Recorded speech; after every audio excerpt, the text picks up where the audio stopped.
వెళ్ళిపోండి ఇప్పుడే. ఒక్కసారి ఊహించుకోండి, ఎవ్వరూ లేని దట్టమైన అడవి, కారు చీకటి.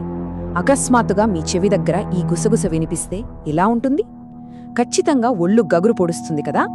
అసలు వినడానికే భయంగా ఉంది. ఈరోజు మనం చూడబోయే కథలో జరిగింది అక్షరాల ఇదే. సరే, ఈ అద్భుతమైన విశ్లేషణలోకి మనం ఎంటర్ అయిపోదాం. ఈరోజు ద విస్పరింగ్ జంగల్ అనే స్టోరీ ద్వారా అసలు ఒక రేంజ్ సస్పెన్స్ ఎలా క్రియేట్ చేస్తారు అనేది చూడబోతున్నాం. ఇది మామూలుగా కథ చెప్పడం కాదండి, భయాన్ని, ఉత్కంఠను సీన్ బై సీన్ ఎలా బిల్డ్ చేస్తారు అనే దానిపై ఒక ఫెంటాస్టిక్ బ్రేక్డౌన్. అడవి అంచున ఇద్దరు స్నేహితులు, వాళ్ళ రెండు దృక్కోణాలు. మన కథ మొదలయ్యేది ఇక్కడే. వాళ్ల ఊరి చివరుండే ఆ దత్తమైన అడవిలో రాత్రిపూట ఏవేవో వింత శబ్దాలు వస్తాయని అక్కడి వాళ్లు భయపడుతూ మాట్లాడుకుంటుంటారు. ఈ కథలో మనకు ఇద్దరు ఫ్రెండ్స్ కనిపిస్తారు, రాహుల్ మరియు అర్జున్. ఇక్కడ ఇంట్రెస్టింగ్ పాయింట్ ఏంటంటే, రాహులేమో అబ్బే దెయ్యాల కథలన్నీ వట్టి అబద్ధం అని లైట్ తీసుకునే రకం. కాని అర్జున్ అలా కాదు, చీకటి పడకముందే వెళ్ళిపోదాం అని ముందుగానే టెన్షన్ పడే రకం. ఈ రెండు భిన్నమైన మైండ్ సెట్స్ వల్లే కథలో ఆటోమేటిక్గా ఒక రకమైన మానసిక ఉద్రిక్తత స్టార్ట్ అవుతుంది. వాళ్ల ప్రయాణాన్ని మనం ఒక్కసారి గమనిస్తే, ముందుగా ఆ దట్టమైన అడవిలోకి ఎంటర్ అయ్యారో నెమ్మదిగా చెట్లు గుబురుగా మారిపోయాయి. ఆ తర్వాత ఏమైంది? సూర్యకాంతి పూర్తిగా మాయమైపోయింది.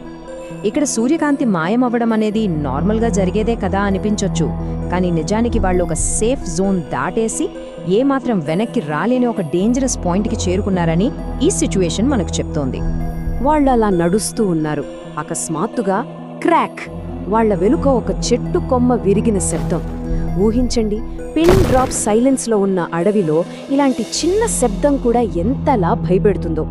ఎవరూ లేని ఆ చీకట్లో ఆ శబ్దం ఎక్కడి నుంచి వచ్చిందన్న టెన్షన్ అక్కడే మొదలవుతుంది. వెంటనే రాహుల్ బహుశా ఏదైనా జంతువు అయి ఉంటుందిలే అని తనను తాను కన్విన్స్ చేసుకోవడానికి ట్రై చేస్తాడు. ఇదొక క్లాసిక్ హ్యూమన్ సైకాలజీ అండి. మనకు అర్థం కాని భయంకరమైన పరిస్థితి ఎదురైనప్పుడు మన బ్రెయిన్ ఏం చేస్తుంది? వెంటనే ఏదో ఒక లాజికల్ రీజన్ వెతికి మనల్ని ప్రశాంతపరచాలని చూస్తుంది. ఇక్కడ రాహుల్ చేసింది కూడా అదే. కానీ ఆ లాజిక్ ఎక్కువసేపు పని చేయలేదు. అకస్మాత్తుగా ఇద్దరూ గడ్డకట్టుకుపోయారు. చుట్టుపక్కల ఎవ్వరూ లేరు, కాని అత్యంత స్పష్టంగా వాళ్ల చెవి దగ్గర ఒకటే వాయిస్, వెళ్ళిపోండి ఇప్పుడే. అసలు ఊహించడానికే భయంగా ఉంది కదా. జంతువులైతే అలా మాట్లాడలేవు, మరి ఎవరూ లేని చోట ఈ గుసగుస ఎక్కడ్నించొచ్చింది? ఆ ఒక్క మాటతో అప్పటిదాకా ఉన్న లాజిక్ మొత్తం కుప్పకొలిపోయింది. ఇప్పుడు మనం పాడుబడిన గుడిసె, అంటే వాళ్లు వెనక్కి తిరిగి వెళ్లలేని స్థితికి చేరుకుందాం. తీవ్రమైన భయంతో వాళ్లు పరుగున అడవి మధ్యలో ఉన్న ఒక పాడుబడిన, విరిగిపోయిన గుడిసె దగ్గరకు చేరుకుంటారు. ఆ గుడిసె లోపల ఫ్రెష్గా పడిన అడుగుజాడలు. ఎవరో వాళ్లకంటే ముందే అక్కడికి వచ్చారనే భయం వెన్నులో చలి పుట్టిస్తుండగానే అకస్మాత్తుగా తలుపు బలంగా మూసుకుంది. ఈ ఒక్క దెబ్బతో రాహుల్కు ఉన్న కాస్త ధైర్యం కూడా గాలిలో కలిసిపోయింది. తాము అక్కడ ఒంటరిగా లేమని వాళ్లకి పూర్తిగా అర్థమైపోయింది. ఆ నిశ్శబ్దంలో నెమ్మదిగా టప్ టప్ టప్ అడుగుల చప్పుడు. అత్యంత నెమ్మదిగా కాని చాలా స్పష్టంగా ఆ అడుగులు వాళ్లవైపు వస్తున్నాయి. దగ్గరగా, ఇంకా దగ్గరగా. కంటికి కనిపించని ఆ ప్రమాదం అలా అడుగుల రూపంలో వస్తుంటే కలిగే మానసిక బోధ నిజంగా మాటలో చెప్పలేం. నీడ వెంటపడటం, ప్రాణభయంతో పరుగు. ఇక్కడ్నుంచి టెన్షన్ ఇంకో లెవెల్కి వెళుతుంది. ఆ ప్రాణభయంతో రాహుల్ తలుపును బలంగా తోసుకొని అర్జున్తో కలిసి బయటకు పరిగెత్తాడు. కాని బయటకు రాగానే ఇంకో షాక్. వాళ్లు వచ్చిన దారి పూర్తిగా మాయమైపోయింది. వాళ్ళు ఎటు వెళ్లాలో తెలియని స్థితిలో ఆగిపోయారు. ఆ కంగారులో అప్పుడే వాళ్లకంట ఒక ఆకారం పడింది. ఒక పొడవైన నీడలాంటి ఆకారం, కదలకుండా సైలెంట్గా వాళ్లనే గమనిస్తోంది. అసలు ఆ ఆకారం ఎవరిది? మనిషా లేక ఇంకేదైనా శక్తా? ఇంకేముంది, పరిగెత్తర్రా అని అర్జున్ అరుచుకుంటూ గుడ్డిగా పరుగులంకించుకున్నాడు. ఎటు వెళ్తున్నారో తెలీదు. చెట్ల కొమ్మలు వాళ్ల ముఖాలను దారుణంగా గీరుతున్నాయి. అప్పుడే మళ్ళీ గాలిలో అదే అమానుషమైన గుసగుస, మీరిక్కడికి రాకూడదు. ఆ స్వరం వాళ్లను వదిలిపెట్టట్లేదు, వెన్నంటే వస్తోంది. ఆ గుసగుస వినగానే రాహుల్ భయంతో ఒక్కసారి వెనక్కి తిరిగి చూశాడు. ఆ నీడ వాళ్ల వెంటే తరుముకుంటొస్తుంది. ఇక్కడ కథ విపరీతమైన స్పీడ్ అందుకుంటుంది.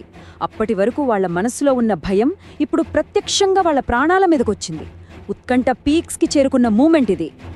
అలా ప్రాణాలు అరచేతిలో పెట్టుకుని పరుగెడుతుండగా అర్జున్ అకస్మాత్తుగా కింద పడిపోతాడు.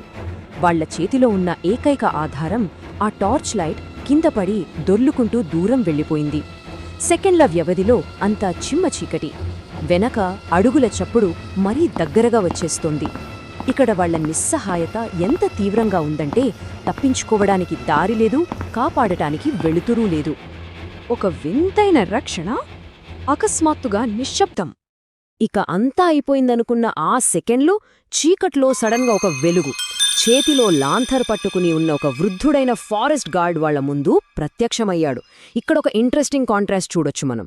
ఒక పక్క ప్రాణభయంతో వణికిపోతూ ఆ కుర్రాళ్ళు అయ్యా మమ్మల్ని ఎవరో వెంబడిస్తున్నారు అని అరుస్తుంటే, ఆ గార్డేమో చాలా కూల్గా కన్ఫ్యూజ్ అవుతూ ఏంటి బాబు ఇక్కడెవరో లేరు అంటాడు.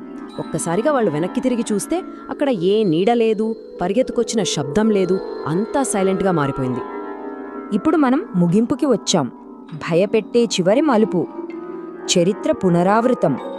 ఆ ఫారెస్ట్ గార్డ్ వాళ్లను ఎలాగోలా సురక్షితంగా అడవి బయటకు తీసుకొస్తాడు. హమ్మయ్యా వాళ్ళు బ్రతికిపోయారు అని ఇక్కడ మనం ఊపిరి పీల్చుకుంటాం. కానీ అసలు ట్విస్ట్ ఇక్కడే ఉంది. అడవి బయటకొచ్చాక అర్జున్కి ఉన్న ఆ డౌట్తో అయ్యా లోపల మాకు వినిపించిన ఆ గుసగుసలు ఎవరివి అని అడుగుతాడు. ఆ మాట వినగానే ఆ వృద్ధుడి ముఖం పాలిపోయింది. అత్యంత నెమ్మదిగా, చాలా బరువుగా అతనొక మాట అంటాడు. 20 ఏళ్ల క్రితం 2 కుర్రాళ్ళు ఇలాగే ఈ అడవిలోకి వెళ్లారు, కాని తిరిగి రాలేదు. ఈ ఒక్క వాక్యంతో ఆ అడవి వెనక ఉన్న భయంకరమైన గతం మనకొక్కసారిగా అర్థమవుతుంది. ఆ మాటతో రాహుల్ గొంతులో వణుకు పుడుతుంది. మరి వాళ్లకేమైంది అని అడుగుతాడు. ఆ ఫారెస్ట్ గార్డ్ వాళ్ల వైపు సూటిగా చూస్తూ, ముఖంలో ఎలాంటి ఎక్స్ప్రెషన్ లేకుండా, మీరు అచ్చం వాళ్లలాగే ఉన్నారు అని అంటాడు. అబ్బా, ఈ ఒక్క మాట మన బుర్రను చలిచేస్తుంది. అప్పటి వరకు వీళ్ళు సేఫ్గా బయటపడ్డారు కదా అని ఫీల్ అయిన మనకు ఆ ఉపశమనమంతా ఒక్కసారిగా గాల్లోకి ఎగిరిపోతుంది. ఈ ఎండింగ్ క్వశ్చన్ ఏంటంటే, అసలు అర్జున్, రాహుల్ ఆ అడవి నుంచి నిజంగా తప్పించుకున్నారా, లేక 20 ఏళ్ల క్రితం నాటి ఆ భయంకరమైన చరిత్ర మళ్ళీ రిపీట్ అయిందా? ఇంకో మాట, అసలు ఆ ఫారెస్ట్ గార్డ్ నిజంగా మనిషేనా? ఆ పాత దెయ్యాలే ఈ కుర్రాళ్ల రూపంలో బయటకొచ్చాయా? ఈ ప్రశ్నలకి సమాధానం లేదు. కానీ సస్పెన్స్ ఎలా బిల్డ్ చేయాలి, చివరిదాకా ఉత్కంఠను ఎలా హోల్డ్ చేయాలి అనేదానికి ఈ కథ ఒక ఎక్సలెంట్ ఎగ్జాంపుల్ కదా. ఇదండి ఇవాల్టి మన విశ్లేషణ. మళ్ళీ ఇలాంటి ఇంకో ఇంట్రెస్టింగ్ ఎక్స్ప్లెయినర్తో కలుద్దాం. అంతవరకు సెలవు.